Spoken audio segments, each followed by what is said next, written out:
saya sedang berada di Museum Gedung 2 Bekasi yang dulunya merupakan tempat pengejar Belanda ada dan tempatnya berletak di Tambun Selatan, Kabupaten Bekasi. Ayo teman-teman ikuti keseruan saya berkunjung ke Museum Gedung 2 Bekasi. Yang pertama diawali dengan bagian utama gedung, yaitu dengan adanya Hall of Fame. Hall of Fame berisi urutan-urutan kepemimpinan beserta patung-patung dari bupati-bupati Bekasi yang telah menjabat sebelumnya. Bupati pertama Bekasi adalah Bapak Kiai Haji Nur Ali. Pada masa jabatannya, Bapak Kiai Haji Nur Ali dimulai pada tahun 1947 hingga 1950. Kemudian, urutan bupati terakhir adalah Bapak Haji Eka Supriya Atmaja yang menjabat dari tahun 2019 sampai sekarang.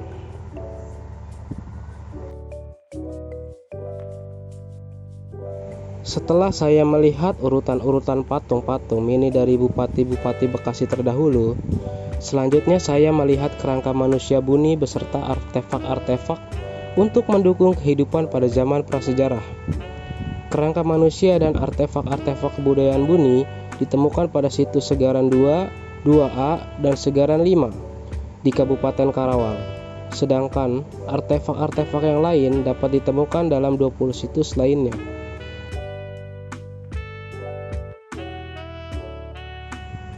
Baik teman-teman, selanjutnya saya mempelajari tentang Kerajaan Tarumanagara. Awal berdirinya Kerajaan Tarumanagara karena salah satu pengaruh kebudayaan India dari sistem politik dan sistem sosial. Kerajaan Tarumanagara diperkirakan berdiri dari abad 5 Masehi. Pusat kekuasaan Kerajaan Tarumanagara diperkirakan di sekitaran Sungai Citarum antara wilayah Batavia dan Karawang. Menurut perkiraan Purbajaraka, daerah Sungai Bekasi sampai pusat kekuasaan Kerajaan Tarumanagara, sedangkan Karawang, Bogor, dan Jakarta sebagai wilayah penting Kerajaan Tarumanagara. Sedangkan rajanya adalah Raja Purnawarman.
Setelah saya mempelajari tentang kerajaan Tarumanagara dan bermain game, saya naik ke lantai 2 dan saya mulai mempelajari tentang VOC.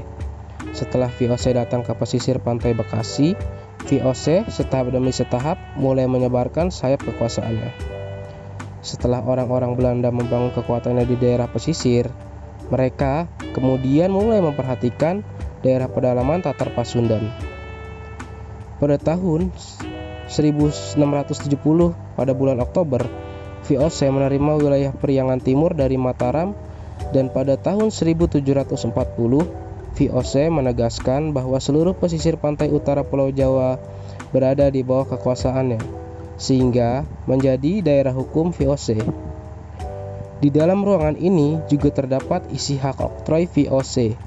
Isi hak tersebut antara lain yaitu melakukan monopoli perdagangan rempah-rempah di wilayah antara Tanjung Harapan sampai Selat Magellan termasuk Nusantara, merekrut pegawai atas dasar sumpah setia, membentuk angkatan perang, melakukan perang, membangun benteng, mengadakan perjanjian di seluruh Asia, dan mencetak serta mengeluarkan mata uang.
Selanjutnya, saya mempelajari tentang Entong Tolo.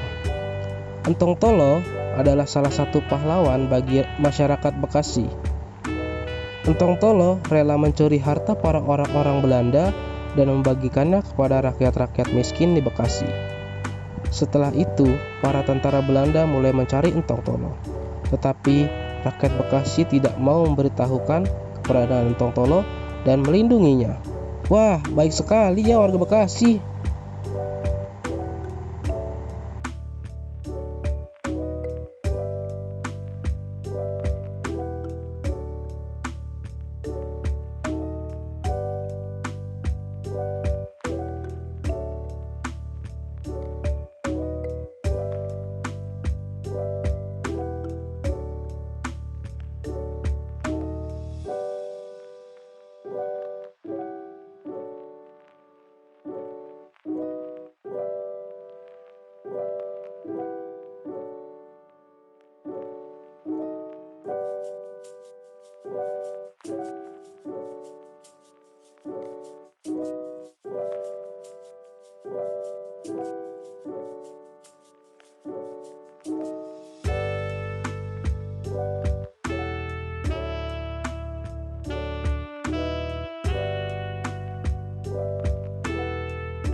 Setelah saya menelusuri lantai 2 Gedung Juang, saya turun kembali ke lantai 1.